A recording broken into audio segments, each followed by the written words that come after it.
toe-to-toe battle in the first set. But eventually, FAU prevailing 25-23 doon sa ating nakalipas na set. Actually, very close across all the skill departments. Pagdating sa atake, sa blocking, lumamang lang ng konting FAU pagdating sa service aces. They took advantage of some of those lapses mula sa Arellano University. But throughout, kita natin, it wasn't easy also for FAU to win that first set. And I thought that Arellano had chances to overtake itong FAU, lalong-lalo dun sa bandang dulo. Naitabla na nila, but eventually, FAU had that slight advantage na na-convert nila. They were able to hold a 3-point advantage na naging cushion nila para maitawid yung laban dun sa first set. Tama. But you know what's scary about the first set para dito sa Arellano University? Nanalo ang FAU nang wala pa halos masyadong ginagawa itong si Jove Gonzaga in the first set. In terms of offense, pero kung makikita mo, depensa naman, talagang malaking tulong. Yes, siya yung nakamarka talaga sa floor defense. At higit sa lahat, makikita mo yung ability niya to communicate what they need to do. Samantala sa Arellano University, talaga really felt the presence of Nina Aganon. A lot of points na na-contribute itong si Aganon with her offense. And here in the second set, it's Ramirez starting in place of Angelica Legacion. As mentioned, Tobiera also sees action. Kasama itong si Elaine Sagun. Yan ang matigas na mga kamador ni Coach Obet Javier. Oops, little cold off the bench itong si Menchi Tobiera. Kung di ako nagkakamali, itong leading scorer ng Arellano si NCAA. And in their last game against PUP, itong si Tobiera scored 6 points. Next to Rosario scored 9. Pagdating sa in terms of attacks. Ramirez going to Rosario. Oh, good block. Tobiera. Ramirez once again going to Rosario.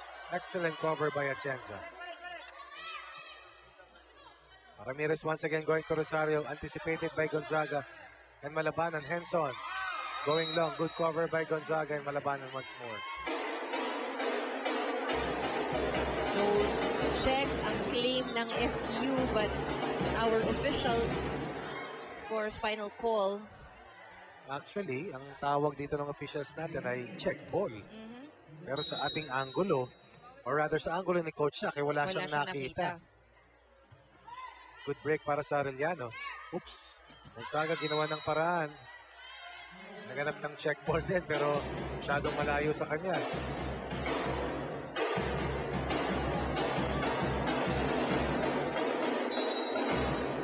Doon, sabi ni Coach Shaq. Doon dalhin. Ang kailangan gawin ng FEU, of course, is pagalawin ng blockers nila on the other side. Dahil matatangkad din itong frontliners ng Arellano. Second serving for Gonzaga. Galang covering down the line, but Gonzaga will not be denied. Husay talaga. And the speed of her offense. This ultra-fast spike is brought to you by PLDT Home Ultra. The ultra-fast LTE for happy family. Gano'ng kabilis? Bilis pumalo sa gitna. Maya-maya, pumalo dun sa open. Sa likod. Oo. Tapos yung bagsak ng bola, ang bilis. Ito yung mga matatangkad ng mga players na mabibilis kumilos. Good save. Push coming from the Tamaraws. Ramirez. Going to Sagon. Gonzaga. To Pons. Tobiera, nice dig. Galang. Good setup. Henson. Henson does connect. Catches the line. Natawa na lang si Coach Shaq dahil ginawa nila lahat ng kailangan pero it kissed the net. Oo. Triolta lang dito sa ating masikip na second set. If it's fun, family, and pizza, you have to be Shakey's. Sarap din ng chicken dyan. Oo. And the mojo. Ay, sarap. Oo. Off speed galing dito kay Jove Gonzaga. Ramirez. A little tight for Henson. Very tight. The set was too close to the net. Clearly, Henson will be at a disadvantage, going up against itong sila Basas, sila Palma. I believe Palma Gonzaga. Is at least a head taller than Dana Henson. Tingnan mo naman si Dana Henson kumpara sa mga players ng FAU. Sa taas at sa bigat. Henson was actually a former player of FAU. But apparently, that career move, ika nga, from Moraita all the way to Legarda, served her well dahil Parte na siya ngayon ng isang championship team at key player siya para dito sa Lady Chiefs. Galang once again, efficient. Salamagos blocked by Palma at the top. 3 straight points for the Tamaraws, and that's also the same margin na mayroon ng FEU kontra sa Arellano. Serve going out for Pons. Today is a day na medyo maraming nakocommit na error tong si Bernadette Pons. Mapa-service, mapa-atake. Kumbaga sa sasakyan all power si Today, for today. Dana Henson. Attacking Pons, back set for Gonzaga. Blocked. But Gonzaga once again outsmarting that double block ng Arellano.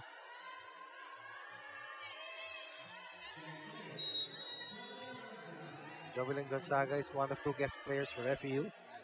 The other one is Annie Royce Tubino na hindi po makakapaglaro ngayon. Oops. Nako, nagkabanggaan. Oo, natapilok si Elaine Sagon doon. Mababa. Ang sarap ni Negrito.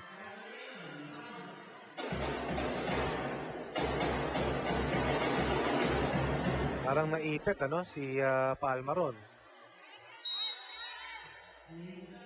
5 serving 7 courtesy of Sagon. Gonzaga, setting up Basas. Double block para sa FEU. Basas once again, second serving. Oops. Miss hit, pero pasok pa rin. Negrito once again going to Basas, blocked. Good coverage. Gonzaga says, akin. Palma pushes. Oh! Palma scores! Simpleng over. Whatever is needed is very much welcome. Far Eastern University 8, Arellano University with 5 points.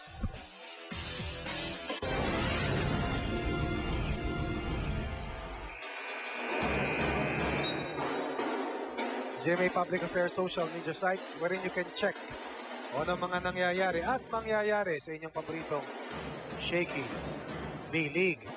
And the third member of our panel today is Miss Trisha Robredo.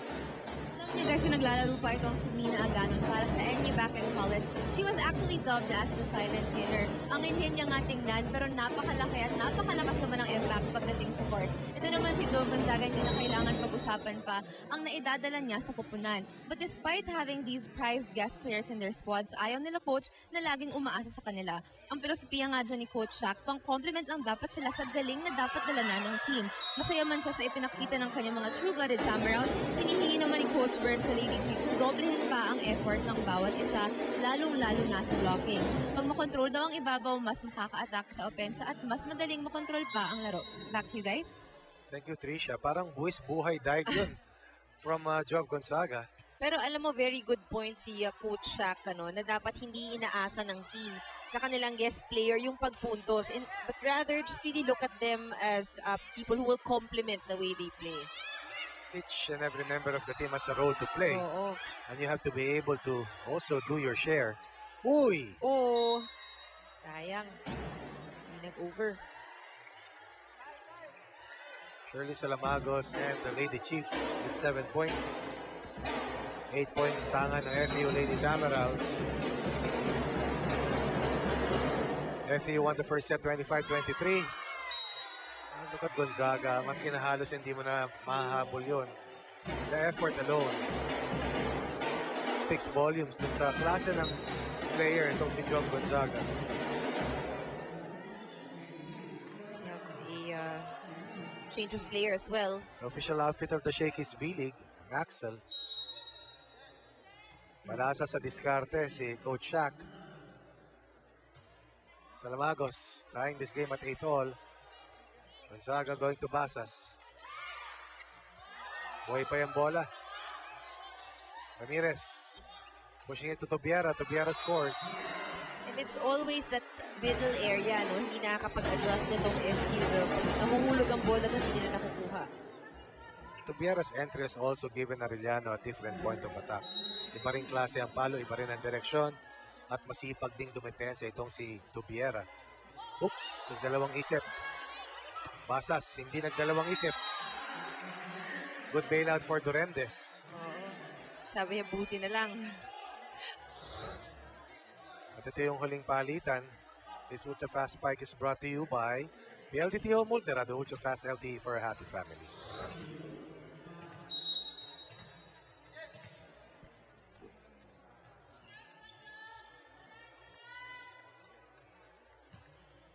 Oh, nice. Rocket coming from FEU. Look at Tobiera. Very composed also. Husay Which makes talaga. on her approach.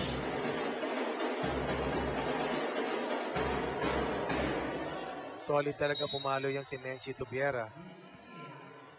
Hindi ako nagkakamali. Nasa top 3 to ng NCAA sa scoring. Wow. So it means very consistent. Oh! Galang. Uy! Look at Galang. Kamali ng angulo ron si CJ Rosario instead of going the other way to send that ball doon sa kanilang likuran, and this ushers in itong FEU. Maria Angelica Cayuna directing that serve to Tobiera. Henson against 2. Lorendes to Gonzaga. Ang lutong. Against that through. Yan ang walang takot sa blockers. Parang may silencer yung palo pero baon na baon. Ang haba, yung template, yung build ni Gonzaga talagang pang volleyball. Eh. Oo. Long arms. And look at the limbs, oh. Oo. But FEU commits that attack, that service error rather.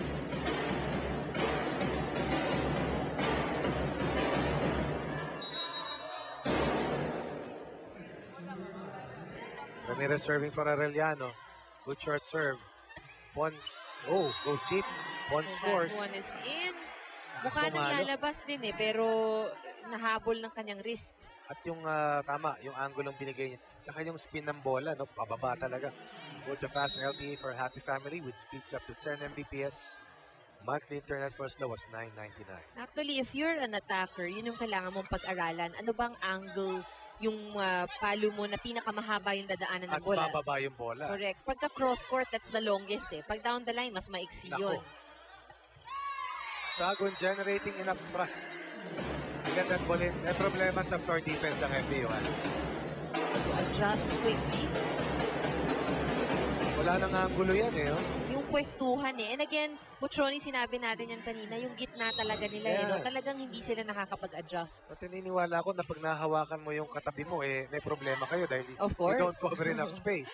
Yes, kasi That is kanya-kanyang logical. Oo. kanya-kanyang area yan oo. eh. And even with the blocker, kung ano yung area na hindi nako-cover ng kamay ng blocker, dun kayo dapat Yeah. pwesto sa likod.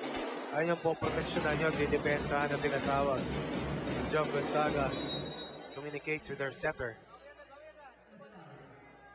Bawi lang, sabi ng bench ng FEU. Rosario commits a service error. Napatingin doon si Coach Obet Javier pero wala na silang magagawa.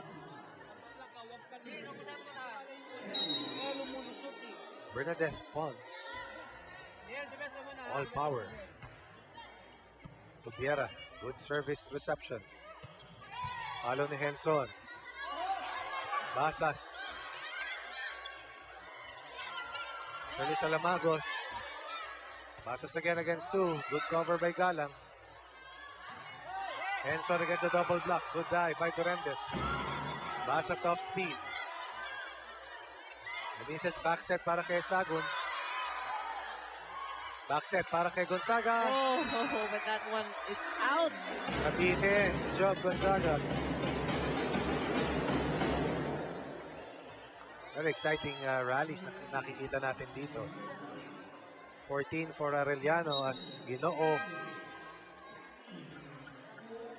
comes into the game para kay Basas.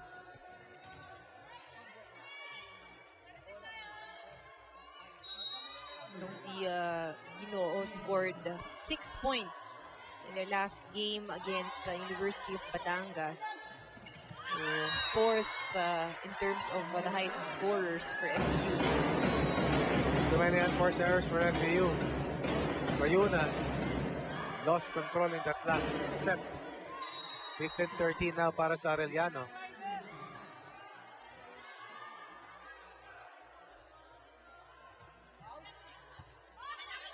Another good strong serve by Dana Henson. Ginoo. Galang protects. Oh, again, Coach Ronnie, ito yung sinasabi natin sa depensa, yung pwesto nila. At yan ang pag-uusapan nila pagkatapos itong ating second tactical timeout. Lamang ang Arellano, 16-13.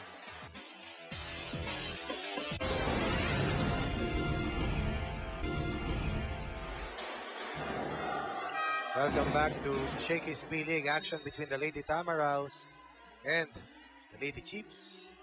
At para malaman ang mga international schedules sa GMA News TV, yan po ang inyong kailangang silipin. Ang ating pong face of the game mula sa Shakey's, Rosemary La Peña, only 16 years old, mula po sa Quezon City, at ang laki ng kanyang Shakey's Pizza. That's why malaki rin ang kanyang smile because she will enjoy that box of pizza later, no? Kasama yung kanyang mga friends or family. Lalo pag mainit. Ginoo rises to the occasion, trying to pump in some blood to the lifeline ng FEU. They were behind by 3, now lead sliced to 2 as Joe Gonzaga prepares to serve for FEU.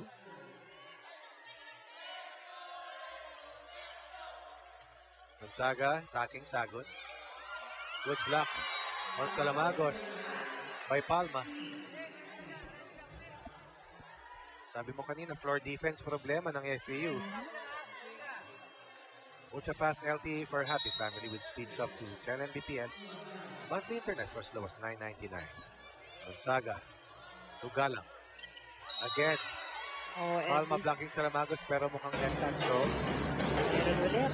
And you know, of course, all our referees or officials are very strict at this point sa mga net violation na yan. As Legacion prepares to come in, and Mia Ganon also makes her re-entry. 17-15, second set action. FEU winning the first set 25-23. Ngayon sa lineup ng Arellano, naninigurado si Coach, no, na malakas ang kanyang front line. 3 spikers. Bigat. Oo. Palma, hiningi yung bola. Instead, they go to Ginoo. Negrito once again.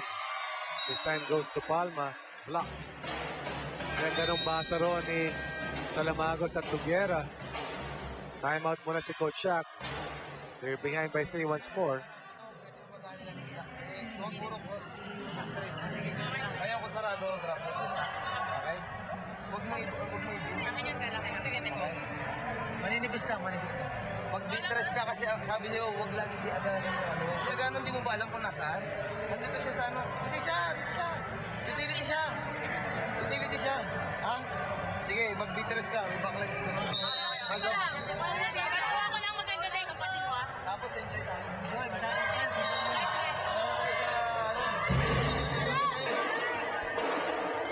Coach asking for very specific plays mula dito kay Negrito. Yun nga, isang B at 3 daw. So 3 sa gitna. And yun also reminded his team kung saan ba nakapwesto si Aganon. Normally, itong si Aganon plays the outside hitter position. But in this case, dito siya umuopensa ngayon sa right side. Good serve once again for Arellano. Ginoo will not convert. Sabi ni Palma, check ball pero maliwanag na mahaba yung palo ni Ginoo.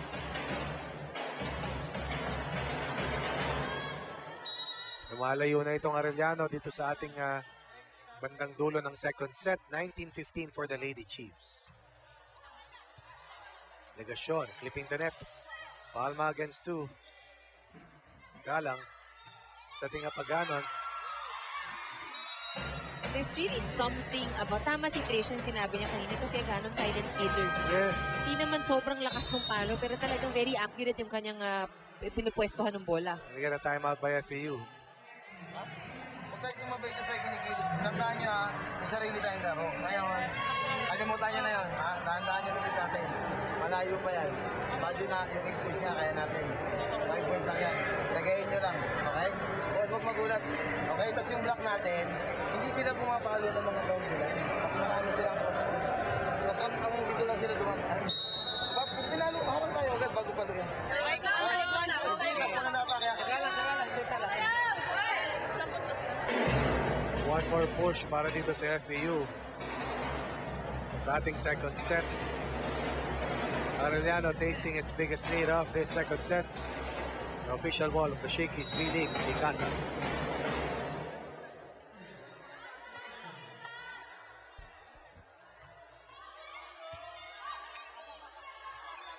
Gonzaga from the back. Galang once again. Combination play for Aganon. Aganon connects. That was a good play para dito sa Arellano. And yung nadala niya sa Lamagos, yung blockers. Na-magnet to Shirley Salamagos. Napabukan nila yung blockers dito ng FEU. 21-15. Looking good ang Arellano dito sa second set. Ginoa against two. Tubiera good cover. Negacion. Oops. Tubiera readjusts. Salamagos loses his hair protector. Yung matawag doon? Yung headband. Headband. Keeps the hair away from your face. Okay. Oo. At saka sa net. And sa net. Oh, hindi masyado sa net headband. Pero, ayan, kaya maraming clips ang ating mga players. Yan. If it's Fun Family and Pizza, it's got to be Shakey's. From the back, Pons. Nice. Very seldom does Galang give up that kind of a point. Si Galang parang wiper sa ilalim yan eh. Oo, pero that time hindi niya naabot itong opensa ni Pons. Let's see if Bernadette Pons will supply enough firepower late here in this second set to try and resuscitate itong kampanya ng FEU na makahabol at makabalik. Legacion, cross court para kay Mina Aganon. 2 straight points for FEU. Alam mo kung magkamali si Mina Aganon, parang isang beses lang kada set, ano? So parang okay lang, dahil ang dami rin naman yung nako-contribute na points. And ang napansin ko rin dito kay Aganon, yung bawi. Yes. Nadagdag na bawi. Nakita mo kasi pag mga ganyan mga players, stable mag-isip pag ganyan. Hindi basta-basta na frustrate. Good dig by Pons. Ginoo against two. Galang. Legacion. Aganon. Gonzaga. Good dig. Off speed mula kay Pons. Aganon. Muntik na. Ginoo again. Cross court. Oh! Pons chasing that ball. Ginoo with the tip. Galang going to Tubiera.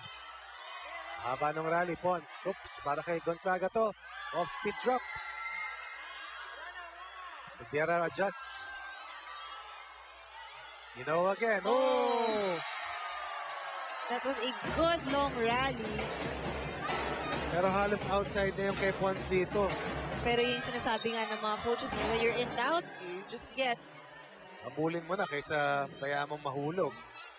Ika Carino will try to close out. They have a 6-point cushion, then they're only 2 points away from tying this match at 1 set apiece.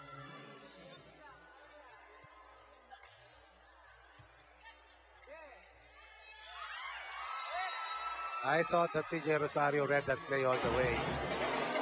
And she had her eyes dead set doon sa middle attacker dito ng FEU. Parang inanino niya. At samantala itong FEU parang medyo nawalan din ng energy, ano? Alam mo yung depensa nila lumaylay at one stretch and that haunted them up to this point of this second set. Pons rising. Pons attacking. Legacion. Tuto Biera. Good cover by Negrito and Balabanan.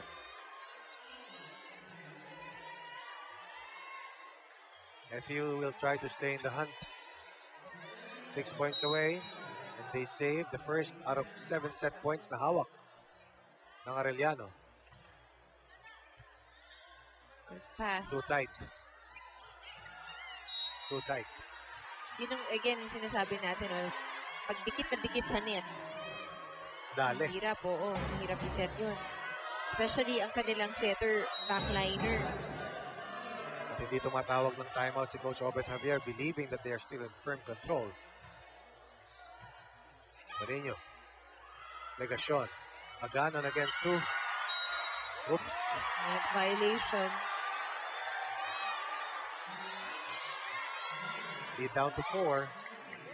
7 set points earlier. So far, so good. Para dito kay Either and Ginoo.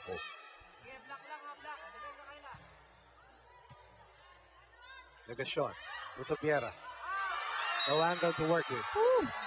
Ito na yung timeout na hinahanap natin kay Coach Obet. Ano gagawin mo?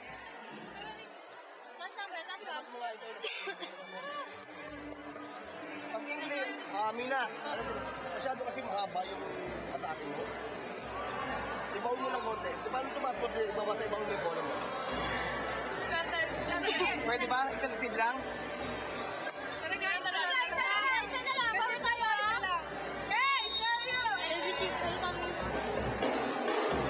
Coach is asking for one good receive mula sa kanyang kupunan. And yung tiwala, of course, kay Aganon is there. Pero yung instruction ni Coach, wag habaan yung kanyang Tama. palo. Kailangan ibaon. Actually, ang baon na palo, meron din yung mental, parang nakaka-intimidate din yan sa iyong kalaban. Tingnan natin. 3 more set points. Hawak ng Arellano. Excellent effort coming from Atienza. Galang also. Keeping that ball in play. Oh! And Arellano had enough resolve to hold tough and equalize this match at 1 set apiece. Mabigat yung puhunan na nakuha nila kaninaan. Malaki ang kalamangan. And this shake and play shows us how Arellano closed out the second set. Tubiera attacking. At ito, nabuhay pa ng libero ng FEU yung bola pero hindi na nila naipasok yung second ball. This match is tied at 1 set all. FEU and Arellano University.